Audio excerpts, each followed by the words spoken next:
You know, there are some figures who don't just participate in history, they actually bend its arc. Today, we're diving into the 5-decade career of the Reverend Jesse Jackson, a man whose ambition and activism didn't just challenge the American political landscape, it completely redrew the map. This line, it just says it all, doesn't it?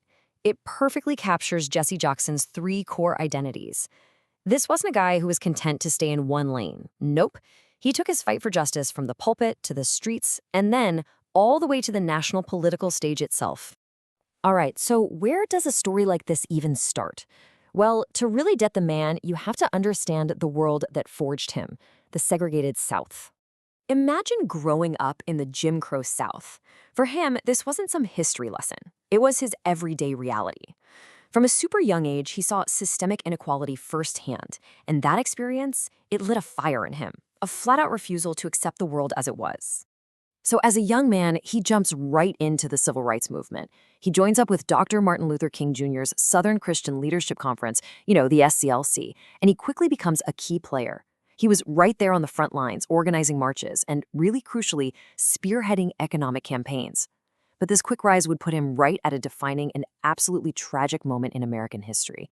He was there, standing with Dr. King on the balcony of the Lorraine Motel in 1968. I mean, think about that.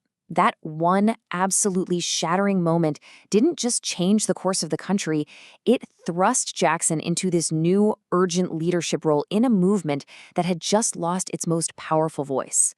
So, in the wake of Dr. King's death, with this huge void in leadership, Jackson takes the principles of the movement and carves out a whole new path, one that focused intensely on the economic roots of inequality.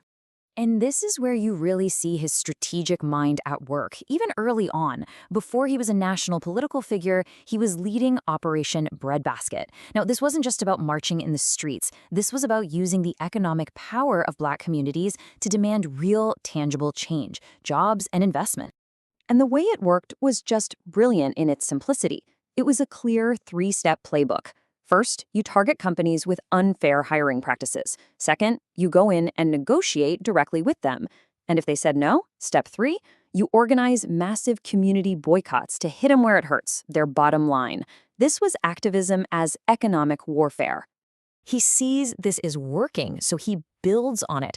In 1971, he founds his own organization, Operation Push, which would later grow into the famous Rainbow Push Coalition, taking his work to a national scale. Now, the whole idea behind the Rainbow Coalition was, well, it was revolutionary for the time.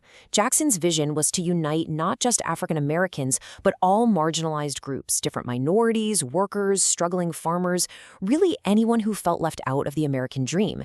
It was about creating this unified front to fight for economic and social justice for everybody.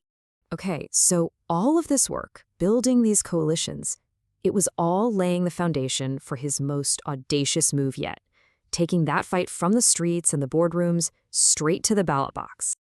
And that brings us to 1984. Against the backdrop of Ronald Reagan's America, Jesse Jackson announces he is running for President of the United States. And this was a huge deal, a total watershed moment. Sure, others had run before, but Jackson's campaign was really the first by an African-American candidate to get major mainstream traction, to win primaries, and to command the national stage as a serious contender. He was tearing down political walls that a lot of people thought were permanent. But guess what? He wasn't done.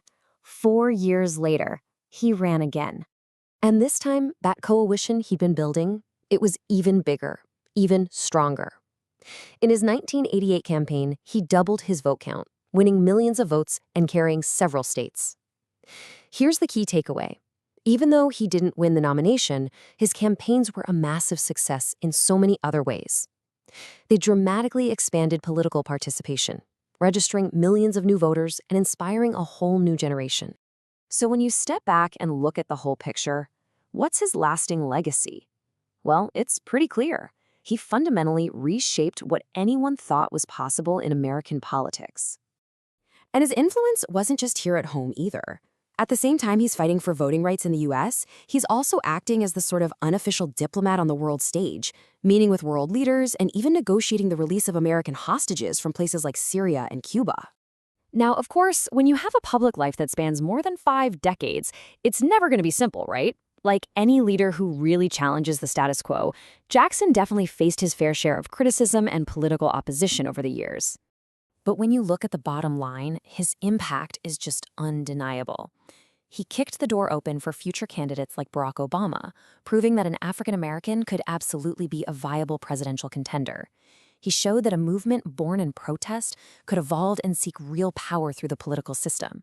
And for over 50 years, he was a central, powerful voice in America's long struggle to become a more perfect union. So, in the end, Jesse Jackson's career really proved one thing. The map of what's politically possible isn't set in stone. It can be redrawn. And his legacy kind of leaves us with a question for our own time. On this new map that he helped create, what does the fight for equality look like now?